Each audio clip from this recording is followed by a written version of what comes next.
اليوم بحول الله وقوته صادقنا بإجماع على جميع نقاط جدول الأعمال دورة ماي 2023، واللي جابت واحد مجموعة من الاتفاقيات اللي فيها مشاريع مهيكلة بالجماعة.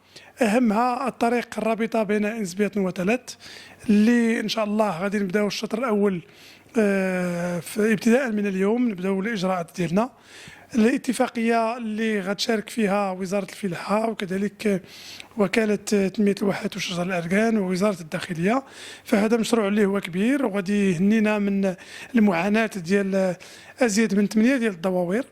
وهذا الطريق اللي كاين في واحد الوضعيه اللي هي رديئه جدا، الحمد لله غادي نكونوا استطعنا اننا نحققوا وحده من الاولويات ديالنا في اقل من ظرف سنه ونصف.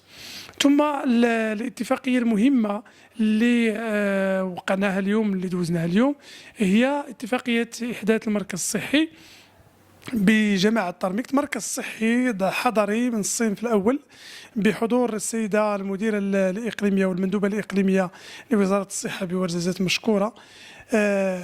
كذلك مجموعة من الاتفاقيات المتعلقة ببناء مركز خدمات الشباب اللي غيدار في المكان اللي كان فيه النادي الثقافي تابونت، اللي هي معلمة تاريخية. اليوم غنحولوه إن شاء الله إلى فضاء لتقديم خدمات الشباب، فضاء للتكوين والترفيه والتثقيف.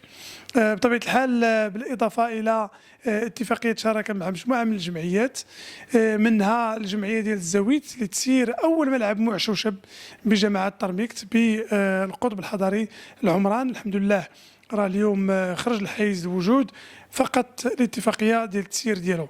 بالاضافه الى ذلك يعني دوزنا واحد مجموعه من النقاط المتعلقه بالقرار الجبائي، المتعلقه كذلك ببرمجه الفائض.